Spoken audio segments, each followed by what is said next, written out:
দর্শক আমন্ত্রণ জানাচ্ছি এটিএন নিউজের সাপ্তাহিক আয়োজন popular life insurance company limited বিস্টক অনুষ্ঠানে। আপনাদের সাথে আছি আমি গোলাম কাদির রবু। মূলত অর্থনীতি এবং ব্যবসা বাণিজ্যের নানা বিষয় নিয়ে আমরা এই অনুষ্ঠানে আলোচনা করে থাকি।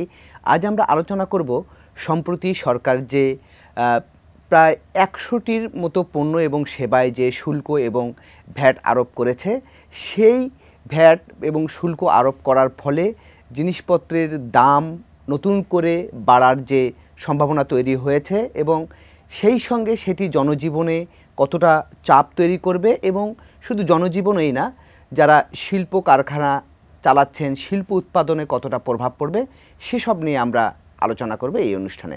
আজ আমরা অতিথি হিসেবে পেয়েছি আকিজ ইনসাফ গ্রুপের নির্বাহী পরিচালক জনাব অনুপ কুমার সাহা।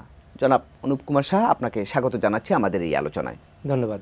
জি, আমরা এই আলোচনাটি শুরু করার আগে এ সংক্রান্ত আমরা একটি রিপোর্ট দেখে আসি। আমাদের সহকর্মী এ নিয়ে একটি রিপোর্ট করেছেন, আমরা একটি রিপোর্টটা দেখে আসি।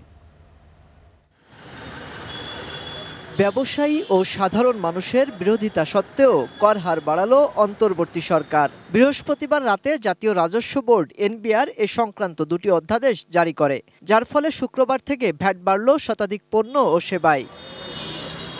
দেশ যখন মূল্যস্ফীতির চাপে, ঠিক সে সময় সরকারের এমন সিদ্ধান্তে ক্ষুব্ধ সাধারণ মানুষ। জীবন রক্ষাকারী ওষুধ এটার উপরও বাড়াইছে, তো এটা আপনি যাবেন কই? আপনি ওষুধ কিনে খাইতে পারবেন না। এটা বোঝা উচিত যে এখানে মধ্যবিত্ত, দরিদ্র সব ধরনের মানুষ আছে। ট্যাক্স বাড়ছে কিন্তু আমাদের আয় কিন্তু বাড়ছে না। জাতীয় রাজস্ব বোর্ড এনবিআর এর নতুন সিদ্ধান্ত অনুযায়ী শতাধিক পণ্য ও সেবার উপর ভ্যাট বাড়ানোয় খরচ বাড়ল হোটেল, রেস্তোরাঁ, বিমানের টিকিট, পোশাক কেনাকাটা, ইন্টারনেট, ঔষধ, মিষ্টি সহ নানা পণ্য ও সেবায়। এসব খাতে ভ্যাট ছিল 5 থেকে 10% হারে, যা বাড়িয়ে করা হয়েছে 15%। ব্যবসায়ীরা বলছেন, আলাপ আলোচনা ছাড়া সরকারের এমন সিদ্ধান্ত শঙ্কায় ফেলছে তাদের। এতে ক্ষতিগ্রস্ত হবেন উদ্যোক্তারা। দেশের অর্থনৈতিক অবস্থা যেটা, সেটা আমার মনে হচ্ছে যে হঠাৎ করে স্থবির হয়ে যেতে পারে। তো সে বিষয়টিও যারা রয়েছেন পরিচালনার ক্ষেত্রে যারা রয়েছেন তাদেরকে এই বিষয়টি একটু নজর দিতে হবে। সরকারের উচিত ছিল এই ভ্যাটটা বৃদ্ধি করার আগে আমাদের সাথে একটু যদি আলোচনা করে ব্যবসায়ীদেরকে নিয়ে যদি এটা করতেন, তাহলে আমার মনে হয় যে এই ক্ষেত্রে সরকার আরও লাভবান হতে পারতেন। অর্থনীতি বিশ্লেষকরা বলছেন, এমন সিদ্ধান্তে আরও চাপে পড়বে সাধারণ মানুষ, ক্ষতিগ্রস্ত হবে অর্থনীতি। ভ্যাটের যদি তাত্ত্বিক দিকেও বলেন, সরাসরি গিয়ে পড়বে মূল্যের উপর এবং প্রান্তিক জনগণ সহ সকল জনগণেরই ক্রয় ক্ষমতা কমে যাবে। ব্যবসা ঝুঁকির মধ্যে পড়বে, তার মানে হচ্ছে মানুষের চাহিদা যখন সংকুচন হবে, ব্যবসাও সংকুচন হবে। সেই ক্ষেত্রে বিনিয়োগ রাষ্ট্রের কমে যাবে। এমন পরিস্থিতিতে ভ্যাট বাড়ানোর সিদ্ধান্ত নতুন করে ভাববার পরামর্শ তার। এখন এই ধরনের পলিসি যথার্থ কিনা সেটা আসলে পুনর্বিবেচনার দাবি রাখে। মাহাদি সেকেন্দার, এটিএন নিউজ, ঢাকা। আমরা তো রিপোর্টটি দেখলাম। তো রিপোর্টে একজন বলছিলেন যে আমাদের তো আয় বাড়ছে না, কিন্তু আমাদের কর বাড়ছে। কিভাবে বলবেন? হ্যাঁ, কথাটা সত্য যে আমাদের কর বাড়লে আয়ের সাথে অসামঞ্জস্যপূর্ণতা চলে আসে। কিন্তু আপনি যদি এভাবে চিন্তা করেন, সরকার একটা প্রতিষ্ঠান, এই প্রতিষ্ঠানকে তার বিপুল ব্যয় নির্বাহ করার জন্য তার কিন্তু আয় দরকার আছে। তো আপনি নিশ্চয়ই বিদেশি সাহায্য নির্ভর আয় অথবা ব্যাংক থেকে ঋণ করে সরকার চালানো এটা চাইবেন না। তো যদি সরকারকে চলতে হয়, তার যদি ব্যয় নির্বাহ করতে হয়, আপনার আমার জন্য উন্নয়ন কাজ করতে হয়, রাস্তাঘাট বানাতে হয়, ফ্যাসিলিটি তৈরি করতে হয়, তার আয় লাগবে। তো এই জন্যই কিন্তু সরকার তার আয় বা সরকারি ব্যয় নির্বাহ করার জন্য ভ্যাট ট্যাক্সে হাত দিতে হয়। জি, তো এইটা নিয়ে আপনার নানা ধরনের কথা হতে পারে এবং এখানে কিন্তু কে কার পার্সপেক্টিভ থেকে জিনিসটা দেখছে। আপনি যদি যারা নীতি নির্ধারক আছে তাদের পার্সপেক্টিভ থেকে যদি দেখেন, তাদের এখন খরচ নির্বাহ করার জন্য আয় বৃদ্ধি করা দরকার। তারা মনে করছেন নন এসেনশিয়াল গুডসে তারা বেশি করার প্রতি নজর দিয়েছেন। তো সেদিক থেকে ঠিক আছে তাদের দৃষ্টিকোণ থেকে। যদি ব্যবসায়ীদের দৃষ্টিকোণ থেকে দেখেন, যাদের উপরে করারোপটা বেশি হয়েছে তারা কিন্তু এটাতে হয়তো নেগেটিভলি প্রতিক্রিয়া ব্যক্ত করেছে। না, ঠিক আছে, কিন্তু আমরা তো জানি যে এখন জিনিসপত্রের দাম এমনিতেই বাড়তি, সাধারণ মানুষ মূল্যস্ফীতির চাপে আছে। ঠিক সেই সময়ে সরকার নতুন করে এই যে ভ্যাট এবং শুল্ক বাড়িয়ে দিলেন, এটা জীবনযাত্রার ব্যয়কে তো আরও বাড়িয়ে দিচ্ছে, তাই না? আপনি ঠিকই বলেছেন যে এখন আমাদের inflation rate close to 12% average. জি। এখানে ফুড আইটেমের ইনফ্লেশন একটু বেশি, প্রায় 14%। জি। নন ফুডে 10%, ক্লোজ টু 10। তো অবশ্যই এটা মানুষের জীবনযাত্রার উপরে একটু প্রভাব পড়বে। ভ্যাট তো জনগণই দেয়। ইয়েস, ভ্যাট হলো আপনার এন্ড ইউজার ট্যাক্স, এটা হলো ইনডিরেক্ট ট্যাক্স, এটা জনগণকেই দিতে হবে। তবে এভাবে যদি দেখি যে ভ্যাট আরোপের ফলে যদি 5% ভ্যাট বাড়ানো হয়, তাহলে কিন্তু 5%ই কিন্তু সরাসরি কনজিউমারের উপরে কিন্তু পাস অন হবে না, কোনো কোনো ক্ষেত্রে কিছু কনজাম্পশন কমে যাবে। জি। যেটা আমি রিপোর্টেও দেখলাম যে এর দ্বারা হয়তো কনজাম্পশন কমে যাবে, শিল্পের উৎপাদন কমে যাবে, কিছু একটা ইম্প্যাক্ট হতে পারে। আবার কোনো কোনো ক্ষেত্রে মানুষ কিন্তু বিলাস দ্রব্য থেকে বা প্রয়োজনীয় খুব বেশি প্রয়োজন নয় এমন পণ্য থেকে কিন্তু কিছুটা ম্যানেজ করার চেষ্টা করবে। তো এই ট্যাক্স বাড়ানো কমানো এটা তো একটা চলমান প্রক্রিয়া। জি। তো আপনি যে কথাটি বলছিলেন যে এইটা শিল্প উৎপাদনের ক্ষেত্রেও প্রভাব পড়বে, কিভাবে প্রভাব পড়বে সেটা একটু জানতে চাই। এটা আপনি রিপোর্টেও দেখেছেন যে যখন কোনো দ্রব্যের দাম বাড়ে, প্রোডাক্টটা যদি পারফেক্টলি ইলাস্টিক হয়, যে 5% দাম বাড়লে থিওরি অনুযায়ী 5% কনজাম্পশন কমে যাবে। তো টোটাল 5% কনজাম্পশন কমে গেলে এই কনজাম্পশন তো কোনো না কোনো ইন্ডাস্ট্রি গিয়ে ইম্প্যাক্ট করবে, তার মানে উৎপাদন কমিয়ে দেবে। এইভাবে বলতে পারেন, কোনো কোনো প্রতিষ্ঠানের উৎপাদন বেশি কমে যাবে, কারো কারো হয়তো কমবে না। যার প্রোডাক্টটা মানুষের জন্য দরকার প্রয়োজন, সে কিন্তু ঠিকই এটা বানিয়ে যাবে। কম ডিমান্ডেড প্রোডাক্ট যেগুলি, সেগুলির হয়তো প্রোডাকশন কিছু কমলেও কমতে পারে। তবে আবার এটা তো চলমান প্রক্রিয়া, আপনি এখন ইনকাম কম দেখছেন, সারা সময় তো এরকম থাকবে না, আবার ইনকাম বাড়বে, তো তখন কিন্তু এটা অ্যাডজাস্ট হয়ে যাবে। না, কিন্তু আমরা দেখছি যে না, আপনি ঠিকই বলছেন যে সরকারকে কর তো দিতেও হবে, সরকার চলবে, কিন্তু কথা হচ্ছে যে জনগণ ঠিকই ভ্যাট কর দিচ্ছে, কিন্তু সেটা আসলে রাষ্ট্রীয় কোষাগারে জমা হচ্ছে কতটা, এমন বিতর্কও তো আছে এবং নানান রকমের কথা তো শোনা যায়। সেক্ষেত্রে কি বলবেন? হ্যাঁ, আপনি ঠিকই বলেছেন যে আমরা আজকে কর হার নিয়ে আলোচনা করছি, ট্যাক্স রেট। জি।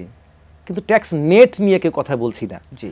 আমাদের কর হার বাড়ালে ঠিক ঠিক ততটুকুই যে আমাদের রাজস্ব আদায় বৃদ্ধি পাবে এমন কথা না, কারণ কনজাম্পশন কমে গেলে আলটিমেটলি ওখানে রেভিনিউ হয়তো ওইভাবে বাড়বে না। কিন্তু আমাদের যদি চিন্তা করেন, এই সারা বাংলাদেশে ভ্যাট নিবন্ধিত প্রতিষ্ঠান কতগুলি, ট্যাক্স পেয়ার কত, সো আমরা যদি এই নেটটা বাড়াতে পারি, তাহলে কিন্তু রাজস্ব মনে হয় আরেকটু ভালো আদায় হবে। বাংলাদেশে এত মানে শিল্প ইউনিট, এত ব্যবসায়ী প্রতিষ্ঠান, এত দোকানপাট, কিন্তু ভ্যাট নিবন্ধিত প্রতিষ্ঠানের সংখ্যা মাত্র 5 লাখ, 5.5 লাখ, তার মধ্যে ভ্যাট দিচ্ছে আরও কম। তো এই প্রবণতাটা কেন আসলে একজন ব্যবসায়ী হিসেবে বা উদ্যোক্তা হিসেবে কিভাবে দেখবেন এটাকে? ভ্যাট দেওয়া, ট্যাক্স দেওয়া, এটা তো একটা কালচারের বিষয়। আমরা দেশপ্রেম নিশ্চয়ই আমাদের আছে, এখন পর্যন্ত ট্যাক্স বা ভ্যাটটাকে আমরা আমাদের খরচ হিসেবে মনে করি, কিন্তু যেদিন থেকে আমরা সবাই এটা আমাদের দায়িত্ব হিসেবে মনে করব, সেদিন কিন্তু রেভিনিউ কালেকশনটা আরেকটু ভালো হবে। ট্যাক্স বা ভ্যাট এটা তো আমাদের কর্তব্য, আমরা যে রাস্তাঘাটে চলছি, আমাদের ফ্যাসিলিটি তৈরি করতে হচ্ছে, এটা কোথা থেকে হবে? এটা নিশ্চয়ই আমরা চাই না যে সাহায্য নিয়ে আমাদের ঋণের বোঝা বাড়ুক। যদি আমাদের আয়ে যদি দেশটা চলে, তাহলে কিন্তু আমরা সবাই খুশি হব। সেক্ষেত্রে সবাইকে কিন্তু এই ব্যাপারে একটু নজর দিতে হবে যে আমি রাষ্ট্রের আয় বাড়ানোর জন্য আমার কি কন্ট্রিবিউশন। কিন্তু অনেকে তো বলছেন যে ছোট ছোট ব্যবসায়ীরাও নাকি ক্ষতিগ্রস্ত হবে, কারণ তাদের আগে বছরে 50 লাখ টাকার টার্ন ওভার হলে তাদের মানে এই কর দিতে হতো, এখন তো সেটি 30 লাখ টাকায় নির্ধারণ করা হয়েছে। এতে করে ছোট ছোট ব্যবসায়ীরা আসলে কিভাবে ক্ষতিগ্রস্ত হবে? এগেইন কোশ্চেন কামস যে আসলে কতজন আছে এরকম, নাম্বার 1। নাম্বার 2 হলো ভ্যাট তো এটা পাস অন করা যাবে, এটা তো ভ্যাট তো দোকানদার যার কথা বলছেন আপনি, এটা তো তার দেও না, এটা ডিউ বাই দ্য কনজিউমার, তো ভ্যাট তো দিবে কনজিউমার। সো তার বিক্রি কম বেশি হওয়াতে কি তার বিক্রি কম বেশি কিছু হতে পারে, এটা হতে পারে, কিন্তু সবাই যদি ভ্যাট ট্যাক্স দেয়, তাহলে তো গভর্নমেন্ট আরো বেশি ফ্যাসিলিটি তৈরি করতে পারবে। এবং তার নিত্য প্রয়োজনীয় জিনিস যেমন ইলেকট্রিসিটি বা আদার্স এইসব জায়গায় যদি ভর্তুকি কম দিতে হয় তাহলে কিন্তু তার জন্য অন্য দিক থেকে কিন্তু একটা কমফোর্ট চলে আসবে। না, এখন একটি বিষয় সেটি হচ্ছে যে আন্তর্জাতিক মুদ্রা তহবিল থেকে সরকার ঋণ নিচ্ছে এবং সেই ঋণের শর্ত পূরণ হিসাবেই এই ভ্যাটের হার বাড়ানো হচ্ছে। তো আপনার কাছে কি মনে হয় সেটি না করেও কি অন্যভাবে কি সেটা মেকআপ করা যেত না? সরকারের রেভিনিউ বাড়ানোর কোনো পথ ছিল না? আপনি যে বিশেষ করে এই সিচুয়েশনে আপনি যে তথ্যটি বললেন যে IMF এর জন্য এটা করতে হয়েছে, এটা আসলে এটা পাবলিশড ডাটা না, এটা হয়তো আমরা কোনো না কোনো ঘটনার সাথে এটাকে রিলেট করছি। সো আমি এই জায়গায় মন্তব্য করতে যাচ্ছি না। তবে এভাবে যদি চিন্তা করেন IMF তারা আমাদের শত্রু না, IMF তো একটা অর্থনীতির আমাদের উন্নয়ন সহযোগী। হয়তো তাদের প্রেসক্রিপশনটা আমাদের মতো নাও হতে পারে, কিন্তু তারা যদি এটা চেয়ে থাকে এটা তো আমাদের ভালোর জন্যই চেয়েছে। সো IMF এর চাপেও যদি হয়, আমার ধারণা যারা নীতি নির্ধারক আছেন তারা কিন্তু সেটা বিবেচনা করেছেন, বিবেচনা করে তারপরে যদি সিদ্ধান্ত নিতে হয় তারপরে সিদ্ধান্ত নিয়েছে। সো নীতি নির্ধারকরা নিশ্চয়ই বিষয়টা এটার দুইটা পিঠ চিন্তা করেই তারা ডিসিশনটা নিয়েছে আমার ধারণা। না, তার মানে আপনি কি এই শুল্ক এবং কর হার বাড়ানোর এই সিদ্ধান্তটাকে সঠিক এবং যুগোপযোগী মনে করছেন? না, আমি বিনয়ের সাথে এর কয়েকটা বিষয়ের সাথে আমার দ্বিমত আছে। নাম্বার 1 হলো, আমি দেখেছি অনাবাসিক হোটেলের 15% ভ্যাট আরোপ হয়েছে, তো নন এসি হোটেলে, সরি। তো আপনি চিন্তা করে দেখেন যে বাংলাদেশে নন এসি হোটেলে কারা থাকে? শ্রমজীবী মানুষরা, কর্মজীবী মানুষরা। একজন মানে খুব মানে মধ্যবিত্ত, হ্যাঁ, একটা জেলা থেকে আরেকটা জেলায় কাজ করতে গেছে, তারা হোটেলে থাকে বা থাকতে বাধ্য হচ্ছে। এই জায়গাটাই আমার কাছে মনে হয়েছে যে এটা চিন্তা করার একটু দরকার ছিল। যদিও গভর্নমেন্ট বলেছে যে তারা নন এসেনশিয়াল গুডস অ্যান্ড সার্ভিসে তারা এটা বেশি করেছে, কিন্তু কিছু কিছু প্রোডাক্ট আছে সেমি এসেনশিয়াল। ধরেন আপনার এসেনশিয়াল গুডসের মধ্যে পড়ে চাল, গম, তেল, চিনি, লবণ, বিস্কিট হয়তো এসেনশিয়াল গুডস হিসেবে ডিক্লেয়ার্ড না, কিন্তু এবার বিস্কিটে 5 থেকে 15% ভ্যাট হয়েছে। চিন্তা করেন, বিস্কিটটা এই ভ্যাটটা কিন্তু যারা ম্যানুফ্যাকচারার তারা কিন্তু কনজিউমারকে দিতে পারবে না, কারণ কিছু প্রোডাক্ট আছে যেটা একটা প্রাইস পয়েন্ট ঠিক হয়ে থাকে, লাইক 5 টাকার বিস্কিট, 10 টাকার বিস্কিট। 5 টাকার বিস্কিটে 5% 25 পয়সা কিন্তু আর বাড়ানো যাবে না। 5 টাকা 25 পয়সা দিয়ে আপনার দোকানে কিনবেন না। সো এটার MRP 5 টাকায় রাখতে হবে। এটা কিন্তু ম্যানুফ্যাকচারারকে অ্যাবজর্ব করতে হবে, এবং একটা বিজনেসে কিন্তু 5% নেট প্রফিট থাকে না এই টাইপের কম্পিটিটিভ বিজনেসে। তা আমার ধারণা যে এই জায়গায় নীতি নির্ধারকরা অবশ্যই একটু চিন্তা করবে যে বিস্কিটের মতো পণ্যে, ইন্টারনেটের মতো সেবায়, মেডিসিনের মতো জায়গায় এই জায়গাটা কি আসলে আরেকটু বিবেচনা করা যায় কি না। তবে নন এসেনশিয়াল কিছু জায়গা আছে যেগুলিতে হয়তো মানুষের অনেক ইম্প্যাক্ট হবে না। ভ্রমণ কর যতটুকু বেড়েছে, যারা ভ্রমণ করে তারা এই টাকাটা দিতে পারবে আমার ধারণা। তো কয়েকটা জায়গায় যেমন টোবাকোর উপরে বেড়েছে, এটা সমর্থনযোগ্য। কিন্তু বিস্কিটের মতো পণ্যে অথবা মেডিসিন, মোবাইল ইউসেজ, এই জিনিসগুলি পুনর্বিবেচনা তো সবাই, যেমন আপনি শ্রমজীবী মানুষের কথা বলছিলেন যে তারা নন এসি হোটেলে গিয়ে থাকে, পাশাপাশি তারা তো রেস্তোরাঁতে খাওয়া দাওয়া করে, সেখানেও কিন্তু দেখেন 5% ছিল, সেটা কিন্তু এক ধাপে 15%। আমি একটু মিস করে গেছি। হ্যাঁ, রেস্টুরেন্ট যদি বলি, এটার তো দুইটা ধাপ আছে। একটা হলো যে মিডল ইনকাম গ্রুপ বা lower than middle income group, তারা এক জায়গায় খেতে হয় তাদেরকে। আর একটা হলো মানুষ লাক্সারি করে, আপনি ডাইন আউট করছেন। তো যারা ডাইন আউট করা বা লাক্সারি রেস্টুরেন্ট যেগুলি আছে, এগুলিতে আমার মনে হয় যে অনেক ইম্প্যাক্ট হবে না। এখানে যারা খায় তারা এটা দিতে পারবে, কিন্তু রেস্টুরেন্ট যেগুলি সাধারণ মানুষের আমজনতার রেস্টুরেন্ট বলি যেগুলি, সেগুলিতে ভ্যাট হলে এটা মানুষের কষ্ট হবে। তবে আমার একটা ধারণা, অ্যাপারেন্টলি মনে হয় যে এই ধরনের রেস্টুরেন্ট আসলে ভ্যাট নিবন্ধন একটু কম আছে আমার ধারণা। না, আপনি ঠিকই বলেছেন, কারণ সম্প্রতি বাংলাদেশের রেস্তোরাঁ মালিক সমিতি একটি সংবাদ সম্মেলন করেছে। তারা আমাদেরকে যেটি জানিয়েছেন যে বাংলাদেশে রেস্তোরাঁর সংখ্যা এখন আসলে ছোট বড় মিলিয়ে 4 লাখেরও বেশি, কিন্তু আসলে নিবন্ধিত যদি ধরেন তাহলে প্রায় 60,000-এর মতো। তার মানে তারা আসলেই ভ্যাট তারা কম দিচ্ছে, যেহেতু নিবন্ধিতই তারা নয়। কথা হচ্ছে, তারা আরেকটি পয়েন্ট বলেছে যে যখন ভ্যাটের হারটি বেশি বাড়িয়ে দেওয়া হয়, কিন্তু যখন কম থাকে তখন ভ্যাট আদায়টা বেশি হয় এবং তারা সরকারের কোষাগারে বরং বেশি ভ্যাট দিতে পারেন। এটা তো ওই যে চিকেন অ্যান্ড এগ প্রবলেম, জি। যে আপনি রেট কমালে বেশি ভ্যাট দিবেন নাকি রেট বাড়িয়ে আপনি বেশি আদায় করবেন, এটা নেভার এন্ডিং একটা জায়গা। তবে সমিতির পক্ষ থেকে যেটা বলা হয়েছে এটা এক সেন্সে ট্রু আছে যে ভ্যাট রেট যদি কম হয়, আসলে যে ভ্যাটটা দেয় না তাকে এই না দেওয়াটা ম্যানেজ করতে তার একটা খরচ আছে, কিন্তু জি। তার একটা শ্রম আছে, তার একটা রিস্ক ঝুঁকি আছে। হয়তো কম হলে তারা হয়তো বেশি পরিমাণ দেওয়ার জন্য চেষ্টা করবে। তবে ওয়ান্স এগেইন যারা নীতি নির্ধারক আছেন তারা কিন্তু এটা হিসাব করেছেন। আপনার ধারণা করার কোনো কারণ নাই যে ওয়ান ফাইন মর্নিং তারা এটা বাড়িয়ে দিল। তারা কিন্তু নিশ্চয়ই এগুলো হিসাব করেছে যে তাদের নেটের আওতায় কতটুকু আসতে পারে, কতটুকু নেটের বাইরে আসে, রেট বাড়ালে কত টাকা রেভিনিউ আসতে পারে, এটা হিসাব করে আমার মনে হয় এটা করা হয়েছে।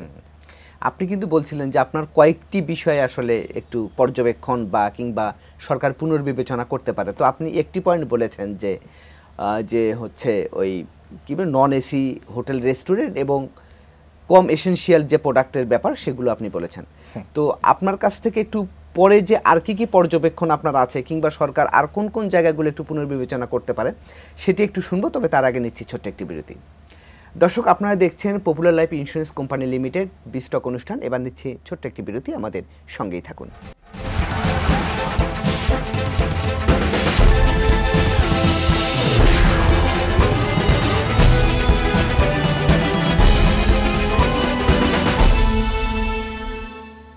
দর্শক, বিরতির পর আমরা আবারও ফিরে এলাম popular life insurance company limited বিস্টক অনুষ্ঠানে। আজ আমরা আলোচনা করছি সম্প্রতি সরকার যে শুল্ক এবং কর বাড়িয়েছে সেটার জনজীবনে এবং অর্থনীতিতে কিংবা ব্যবসা বাণিজ্যে কী প্রভাব পড়ছে সেটি নিয়ে আমরা আলোচনা করছি। আমাদের সঙ্গে অতিথি হিসাবে আছেন আকিজ ইনসাফ গ্রুপের নির্বাহী পরিচালক জনাব অনুপ কুমার সাহা। অনুপ কুমার সাহা, আপনাকে বিরতির পর আরেকবার স্বাগত জানাচ্ছি। বিরতির আগে আপনার কাছে একটি প্রশ্ন করেছিলাম, সেটি হচ্ছে যে এই যে সরকারের যে সিদ্ধান্ত বা এনবিআরের যে সিদ্ধান্ত সেটির ব্যাপারে আপনি কিছু পর্যবেক্ষণ বলছিলেন, যে তো আর কি পর্যবেক্ষণ আপনার আছে? এখানে কিছু জিনিসের সাথে আমি অনেক সময় দ্বিমত করতে পারি না। যেমন টোবাকোতে ট্যাক্স বাড়ানো হয়েছে, ইম্পোর্টেড ফ্রুটসে বা ইম্পোর্টেড ডিটারজেন্ট সাবানে করেছে। সাবান শিল্প, ডিটারজেন্ট শিল্প আমাদের দেশে কিন্তু স্বয়ংসম্পূর্ণ। আমরা যদি এটা ইউজ না করি তাহলে কিন্তু আমাদের খুব বেশি অসুবিধা নাই। আর কেউ যদি করতেই চায় সে মনে হয় এই বাড়তি করটুকু দিতে পারবে। আচ্ছা, যেমন ইম্পোর্টেড আইটেমের কথা আপনি বলছিলেন, যে দেখা যাচ্ছে যে অনেক ইম্পোর্টেড আইটেমেও কিন্তু ভ্যাট এবং কর বাড়ানো হয়েছে, সেটিকে আপনি কি সমর্থন করেন কিনা? যেমন ফলে বাড়ানো হয়েছে, তো ফলে তো আমরা বাংলাদেশ অনেকখানি স্বয়ংসম্পূর্ণ বলা যেতে পারে, বা বিদেশি ফল না খেলেও তো আমার অসুবিধা নেই। হ্যাঁ, নাকি বিষয়টিকে কিভাবে দেখবেন? ফ্রুটস অ্যান্ড নাটস এগুলিতে সাপ্লিমেন্টারি ডিউটি আরোপ করা হয়েছে, বাড়ানো হয়েছে। তো এটা আমার মনে হয় যে এটা জনজীবনে যে ব্যাপারটা নিয়ে আপনারা কনসার্ন, আমরা কনসার্ন, এখানে অনেক বেশি ইম্প্যাক্ট হবে না। কারণ এটা যারা খায় বা বেশি পয়সা দিয়ে খেতে পারে তারা এই বাড়তিটুকু দিতে পারবে আমার ধারণা। আচ্ছা, না আরেকটি বিষয় সেটা হচ্ছে যে এমন একটি সময়ে সরকারের এই সিদ্ধান্তটি এসেছে যখন আপনারা ব্যবসায়ীরা বা যারা বড় বড় ইন্ডাস্ট্রিয়ালিস্ট যারা আছেন কিংবা যারা ব্যবসা বাণিজ্য পরিচালনা করছেন তারা তো এমনিতে এখন নানামুখী চাপের কথা আপনারা বিভিন্ন সময় বলে থাকেন। যেমন গ্যাস বিদ্যুতের চাপ আছে, সেটা ক্রাইসিস দীর্ঘদিন ধরে চলছে, এখন ব্যাংকের উচ্চ সুদের হার, ঠিক এই সময় এই ডিসিশনটাকে আচ্ছা আপনি যদি ব্যাংকের ইন্টারেস্ট অতীত চিন্তা করেন, অর্থনীতি একটা চলমান প্রক্রিয়া, এটা সবসময় কিন্তু কোনো না কোনো চ্যালেঞ্জ এখানে থাকবে। হ্যাঁ, তো কিছু কিছু চ্যালেঞ্জ এটা ইম্প্যাক্ট করে। হ্যাঁ, ব্যাংক ইন্টারেস্ট এটা এখন বরোয়িং রেট ক্লোজ টু 14%, 14 তো 14% রেটে ব্যাংক থেকে টাকা নিয়ে যার শোধ দেওয়ার ইচ্ছা আছে সে লাভ করে ব্যবসার পরিচালন ব্যয় নির্বাহ করে তারপরে ব্যাংককে সার্ভিস করা, এটা কিন্তু অনেক ইন্ডাস্ট্রির জন্যই কষ্টকর হয়ে যায় বা যাবে। যদি না এখানে অনেক প্রফিটেবল কোনো ইন্ডাস্ট্রি না হয় তাহলে 14% একটা ফ্যাক্টর। কিন্তু এটাও তো সত্যি যে ব্যাংকগুলি যদি বড় করতে তাদের বেশি টাকা লাগে তাহলে তো তার লেন্ডিংটা তো বেশি রেটেই করতে হবে। তো এটা একটা ডিলেমা। ইন্টারেস্ট রেট কম ছিল, এখন বেশি আছে, অনেকে মনে করছে একটা সময় পরে এটা আবার কমে যাবে। তো এটা একটা চলমান প্রক্রিয়া। যখন ইন্টারেস্ট রেট বেড়ে যাবে অনেক মানুষ তখন ব্যাংকে ডিপোজিট করবে, ব্যাংকের কাছে তখন ফান্ড বেশি হয়ে যাবে, তখন আবার ব্যাংক রেট কমিয়ে দেবে, তখন তারা আবার লেন্ডিং রেটও কমিয়ে দেবে। এটা চলমান প্রক্রিয়া। এটা কখনো বাড়বে কখনো কমবে। না, এখন অর্থনীতি যে সমস্ত চাপের মধ্যে আছে, আপনি তো দীর্ঘদিন ধরে এই কর্পোরেট জগতে আপনি আছেন। আপনি এসিআই দিয়ে শুরু করেছিলেন, কিছুদিন নাবিলে ছিলেন, তারপরে এখন আপনি আকিজ ইনসাফ গ্রুপে এসেছেন। আপনার অভিজ্ঞতার আলোকে এখন এগুলোর সমাধানটা আসলে কি রকম হতে পারে? প্রশ্নটা অনেক কঠিন, একটু যে এটা হয়তো না, আমরা তো সবসময় শুধুমাত্র অর্থনীতিবিদদের কিংবা সংশ্লিষ্ট বিষয়ে যারা বিশেষজ্ঞ তাদের মতামত নিয়ে থাকি, কিন্তু আপনারা যারা ডিরেক্ট অর্থনীতির সাথে ইনভলভ, যারা সরাসরি কাজ করছেন, তাদের পরামর্শগুলো কিংবা তাদের সুপারিশগুলোও তো আসলে গুরুত্ব দিতে হবে। আমরা একটা উন্নয়নশীল দেশ। জি, আমাদের একটা সময় ছিল আমাদের বাজেটের বেশিরভাগই ছিল হলো সাহায্য নির্ভর অথবা ঋণ নির্ভর। এখন একটা সময় কিন্তু বাজেটে কিন্তু আমরা রেভিনিউ এক্সপেন্স সেটা কিন্তু রেভিনিউ ইনকাম থেকে কিন্তু কাভার করতে পেরেছি। এডিপির কিছু অংশ হয়তো এদিক ওদিক থেকে আসতে হতো। তো একটা জায়গায় এটা তো আমাদের একটা কমফোর্টের জায়গা যে আমাদের খরচগুলি, আমাদের অপারেটিং এক্সপেন্সগুলি আমরা কিন্তু ইন্টারনাল ইনকাম থেকে, ইন্টারনাল সোর্স থেকে কিন্তু কাভার করতে পারছি। জি, দেশে বিজনেসের অবস্থা তো রিজার্ভ, ব্যাংক ইন্টারেস্ট রেট, কনজিউমারদের বাইং ক্যাপাসিটি অনেক কিছু নির্ভর করবে। তো অনেক দিন ধরে আপনি 2-3 বছর ধরে খেয়াল করবেন বাংলাদেশে ক্যাপিটাল গুডসের ইম্পোর্ট কমে গেছে। এটা কিন্তু একটা জাতির জন্য একটা সিগন্যাল। অবশ্যই ক্যাপিটাল গুডসের ইম্পোর্ট কমে গেছে, তার অর্থ হলো যে দেশে কোনো না কোনো জায়গায় উৎপাদন বৃদ্ধিতে কিছু ব্যাহত হচ্ছে, যে আমার বিনিয়োগ কমে যাচ্ছে। তো বিনিয়োগ কমে যাচ্ছে ওই জন্য ইন্টারেস্ট রেট বেশি। এটা একটা ইন্টারলকড একটা সিচুয়েশন। তো এই সিচুয়েশনে আমরা যদি ইন্টারনাল সোর্স থেকে যদি ইনকামটা বাড়াতে পারি, আমাদের যদি কনজিউমার যারা তারাও যদি একটু রেশনাল আচরণ করে, যে যেসব জায়গায় আমার অনেক দরকার নাই সেসব জায়গায় আমি খরচ করব না, আমি বরং এসেনশিয়ালে বেশি খরচ করব। যেসব জিনিস আমার ইম্পোর্ট করা দরকার নাই সেসব জিনিস আমরা কম ইম্পোর্ট করব। যেসব জায়গায় আমার খরচ না করলেও চলে, লাক্সারিটা বা একটা বাহুল্য যেখানে আছে সেটা কিন্তু আমরা সংকোচন করতে পারি। দেশপ্রেম যদি বলি, শুধু দেশপ্রেম তো আর মাথায় পতাকা বেঁধেই হয় না, শুধু রাস্তায় নামলে হয় না। না, দেশপ্রেমের অনেকগুলি ধাপ আছে। আমাদের নিজেদের সিটিজেন, অ্যাজ এ সিটিজেন আমাদের দায়িত্ব কর্তব্য কি, এটা কিন্তু আমাদেরকে সবাই একটু চিন্তা করতে হবে। আবার রাষ্ট্রীয়ভাবে আমাদের কিছু কর্তব্য আছে, সোশ্যালি আমাদের কিছু কর্তব্য আছে, ব্যক্তিগত কর্তব্য তো আছেই। তো সবাই যদি যে যার জায়গা থেকে আমরা কর্তব্য পালন করে যাই, তাহলে মনে হয় যে এই সমস্যাগুলি সমাধান হয়ে যাবে। না, আপনি আরেকটি বিষয় আপনার কাছে একটু জানতে চাই। আপনারা যারা ধরেন যে বড় বড় শিল্প গোষ্ঠীর সঙ্গে যারা জড়িত আছেন, নীতি নির্ধারণী পর্যায়ে আছেন, উচ্চ পদে আছেন, আপনারা কেন যে জিনিসগুলো আমাদের ইম্পোর্টেড, মানে আমদানি নির্ভরতা কমানোর জন্য, মানে এই জার্নিটা আপনারা কেন মানে করা যায় কি না, বা যেতে অসুবিধাটা কোথায়, যে আমি আমদানি নির্ভরতা কমাবো, যে জিনিসটা আমার দেশের বাইরে থেকে আনতে হয় সেই জিনিসটা যাতে বাংলাদেশে তৈরি হয় এবং সহজ প্রাপ্য যাতে হয়, সেটা ফুড আইটেম হতে পারে, সেটা আমার এগ্রি কমোডিটিস হতে পারে, যে কোনো জিনিসেই। সেই ক্ষেত্রে আসলে ঝুঁকিটা কোথায়, বা সেই ক্ষেত্রে সরকারের কি পদক্ষেপ নেওয়া উচিত? আচ্ছা, এখানে একটা জিনিস আমাদের স্বীকার করতে হবে যে সব কিছু আপনি নিজে করতে পারবেন না। জি, আপনি শার্ট পরেন, এই জন্য তো নিজে একটা টেলার্স দিবেন না, এটা অন্য কারো কাজ। জি, তো আমাদের বিপুল পরিমাণ যে এক্সপোর্ট আছে, এটার যে ইনপুট ম্যাটেরিয়াল সব কিছু আমরা করতে পারি না। তুলা আমাদের বাইরে থেকে আনতে হয়, গার্মেন্টসের, এটা আনতেই হবে। আপনি যদি মনে করেন সারা বাংলাদেশে ভাত আপনি চাল উৎপাদন না করে তুলা উৎপাদন শুরু করবেন, তাহলে মানুষ খাবে কি? এটা আমাদের অশেষ রহমত। আমাদের সবচেয়ে বেশি যে জিনিসটা লাগে চাল, প্রায় কৃষি প্রধান দেশ, তা আমরা চালেও তো স্বয়ংসম্পূর্ণ হতে পারছি না। স্বয়ংসম্পূর্ণ আমরা প্রায় আমাদের যে, কিন্তু আমরা তো এখনো কিছু ইম্পোর্ট করি। এটা 4.5 কোটি টন আমাদের চাল লাগে, কিন্তু যেহেতু এটা সিজনাল প্রোডাক্ট, নন সিজনে গিয়ে এটা ডিমান্ড সাপ্লাই নিয়ে আমাদের কারসাজি থাকে, যার ফলে কিন্তু সরকারকে আমদানির সিদ্ধান্ত দিতে হয়। কিন্তু আপনি দেখেন যে কতটুকু চাল এসছে। আমার তো মনে হয় যে গত 2 মাসে একদিনের যোগানের চালও কিন্তু ইম্পোর্ট হয় নাই। এটা ইম্পোর্ট রাখতে হয় লোকাল মার্কেটটাকে ব্যালেন্স করার জন্য। না, স্বাধীনতা 53 বছর পরেও আমি চালে পুরোপুরি স্বয়ংসম্পূর্ণ হতে পারি নাই, আমি আদা রসুনে স্বয়ংসম্পূর্ণ নই, আমি ফ্রুটসে স্বয়ংসম্পূর্ণ নই। তো তাহলে কেন এই জায়গাগুলোতে আসলে সীমাবদ্ধতা কোথায়? যেমন আমার যে গম আমাকে সবচেয়ে বেশি ইম্পোর্ট করতে হচ্ছে, বছরে প্রায় 60 লাখ মেট্রিক টনের মতো গম আমাকে ইম্পোর্ট করতে হচ্ছে। অসুবিধা কোথায়? বাংলাদেশ কেন এটা পারছে না?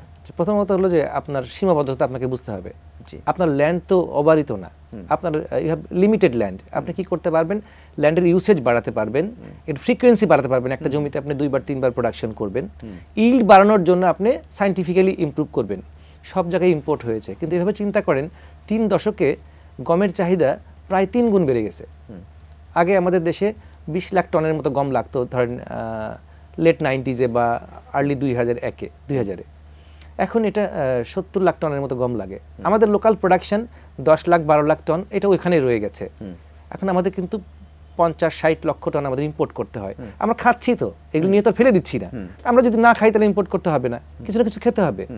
চালে মোটামুটি আমরা স্বয়ংসম্পূর্ণ। আপনি আদা রসুনের কথা বললেন, ওয়ান্স এগেইন আপনার ল্যান্ড তো লিমিটেড। আপনি এই জমিতে কি আদা প্রোডাকশন করবেন নাকি অন্য কিছু প্রোডাকশন করবেন? কেন আমরা আদা ইম্পোর্ট করি? কারণ এখানে উৎপাদন করলে যা খরচ, তার চেয়ে হয়তো কোনো সময় অন্য দেশে উৎপাদন খরচ তার চেয়ে কম, তাদের একরেজ বেশি, তাদের ল্যান্ড আছে, অপরচুনিটি কস্ট কম। এবং সারা দুনিয়াতে কিন্তু আন্তর্জাতিক আমদানি রপ্তানি কিন্তু এই কারণেই হয়, যে দেশ যেটাতে কম্পিটেন্সি অর্জন করে, যেটাতে কম খরচে বানাতে পারে, সে সেটা এক্সপোর্ট করতে পারে। যেটা বানাতে যার খরচ বেশি, সে কিন্তু এটা ইম্পোর্ট করে। তো এটা একটা চলমান প্রক্রিয়া এটা। জি, এবার একটি অন্য প্রসঙ্গে যে ব্যক্তিগত প্রশ্ন করি, সেটি হচ্ছে যে আপনার তো যাত্রা শুরু হয়েছিল এসিআই দিয়ে, এবং বলতে গেলে এসিআই এর যে আপনি যে ফুড আইটেম যে বিজনেসটা, এটা আপনার হাত দিয়েই শুরু হয়েছিল। তো তারপরে আপনি নাবিল গ্রুপে কিছুদিন ছিলেন, এবং তারপরে আপনি এখন আকিজ ইনসাফ গ্রুপে এলেন। তো আসলে অভিজ্ঞতাটা কেমন এখানে? আমার যাত্রা শুরু হয় আসলে ব্যাংক দিয়ে। আমি 1996-এর শেষে আমি প্রাইম ব্যাংকে জয়েন করি, অল্প কিছুদিন কাজ করি। তারপরে র্যাঙ্কস ইলেকট্রনিক্সে কাজ করি, আমি সনি ব্র্যান্ড নিয়ে আমি কাজ করতাম। তারপরে আমি ইজাব গ্রুপে জয়েন করি, আই ওয়ার্ক দেয়ার ফর 6 বছরের মতো কাজ করি। ওখানে আমি জেনারেল ম্যানেজার হিসেবে শেষ করি। দেন 2006-এ আমি এসিআইতে জয়েন করি, ফুড কমোডিটি বিজনেসে, যখন ব্যবসার প্রতিষ্ঠানও ছিল না। জি, আমি জয়েন করার পরেই আসলে এসিআই ফুড কমোডিটি বিজনেসটা আমার হাত দিয়ে শুরু হয়। তো সেটা একটা বিরাট জার্নি, আমার প্রায় 15-16 বছরের জার্নি। এসিআই এর অনেক কিছুই কোম্পানি করেছে, আমার হাত দিয়ে হয়তো সেটা এক্সিকিউশন হয়েছে। এই জন্যই আমার নামের সাথে এসিআই এর নামটা জড়িয়েই যায়, দেশবাসীও এভাবেই জানে। তারপরে আকিজ ইনসাফ গ্রুপে আমি জয়েন করেছি ক্লোজ টু 2 বছর। আপনি জানেন যে আকিজ ইনসাফ গ্রুপ এটা একটা খুব কমপ্লায়েন্ট একটা কোম্পানি, খুব অনেস্ট একটা কোম্পানি। জি, এই কোম্পানির কখনোই আনইথিক্যাল ডিসঅনেস্টি কোনো কিছুর মধ্যে নাই। এই কোম্পানির যিনি সম্মানিত ম্যানেজিং ডিরেক্টর শেখ জামিলউদ্দিন স্যার, উনি একজন প্র্যাকটিসিং মুসলিম। উনি খুবই ইথিক্সের সাথে ব্যবসা পরিচালনা করেন। আমরা মূলত textile, snacks, that is Beckman fantastic ব্র্যান্ডের বিস্কিট, ইয়াম কেক এবং ফাস্ট পাউরুটি বিক্রি করি। আমাদের আটা ময়দা সুজির একটা বড় ফ্যাক্টরি আছে, আকিজ সানশাইন ব্র্যান্ডে এটা বাজারে চলে, এটা মার্কেটে একটা লিডিং প্রোডাক্ট। জি, আমাদের টেক্সটাইল, এটা এক্সপোর্ট ওরিয়েন্টেড একটা টেক্সটাইল আছে, খুব ভালো টেক্সটাইল, রাষ্ট্রীয় পুরস্কারও পেয়েছি আমরা অনেকবার। খুবই উন্নত মানের টেক্সটাইল পণ্য তৈরি হয়। এবং প্রিন্টিং, আমাদের একটা প্রিন্টিং সলিউশনের ব্যবসা আছে, এটাও অনেক বড় ব্যবসা। তো আকিজ ইনসাফের ব্যবসাগুলি কোনোটারই সবগুলি প্রায় 1000 কোটি টাকার উপরে টার্নওভারের ব্যবসা ইয়ারলি। দাদা, আমাকে শেষ করতে হবে আলোচনা। তো একটু জানতে চাই তাদের আপনাদের ভবিষ্যৎ পরিকল্পনা কি, ব্যবসা সম্প্রসারণের ব্যাপারে কোনো চিন্তা ভাবনা আছে কিনা? আচ্ছা, তো পরিকল্পনার সবচেয়ে বড় ইয়েটা হলো যে আমাদের গ্রুপ, আমাদের ম্যানেজিং ডিরেক্টর উনি কনসিয়াসলি মনে করেন যে এমন কিছু আমরা এক্সপ্যানশনে করতে যাব না যেখানে আমাদের জাতির কোনো লাভ নাই, বা সব কিছু আমাকে করতে হবে, এটা উনি বিশ্বাস করেন না। আচ্ছা, আমরা মনে করি যে আমরা যেটা করছি এটা ভালো মতো করতে হবে, এটা দিয়ে আমরা yes we are doing business, at the same time এটা আমরা কান্ট্রি পিপলকে কীভাবে সার্ভ করতে পারি উইথ আওয়ার গুড ব্র্যান্ডস। আপনি একটা জিনিস জেনে খুশি হবেন যে আমরা আমাদের যে পণ্যগুলি ইউজ করি প্রত্যেকটাই কিন্তু নাম্বার 1 ইন ক্লাস, এবং আমাদের বেকারিতে আমরা যে র মেটেরিয়াল ইউজ করি, যা ইনগ্রিডিয়েন্টস ইউজ করি, এটা উন্নত দেশে শুধুমাত্র এভাবে করা হয়। এবং টেকনোলজি যদি বলেন, উই বিলিভ ইন এক্সেলেন্স। জি, আমরা আশা করি যে আকিজ ইনসাফ গ্রুপ এর পরে যে সমস্ত প্রোডাক্ট নিয়ে আসবে সেগুলো গুণে সেরা হবে, সেই আশা আমরা ব্যক্ত করছি। তো আপনাকে অসংখ্য ধন্যবাদ আমাদেরকে সময় দেওয়ার জন্য। আপনাকেও ধন্যবাদ, এটিএন নিউজের দর্শকদেরকেও ধন্যবাদ এবং শুভেচ্ছা। সবাই ভালো থাকবেন। দর্শক, এই ছিল আজকের popular life insurance company limited বিস্টক অনুষ্ঠান। আগামীতে আবারও দেখা হবে অন্য কোনো বিষয় নিয়ে। সে পর্যন্ত ভালো থাকুন, সুস্থ থাকুন, এটিএন নিউজের সঙ্গেই থাকুন।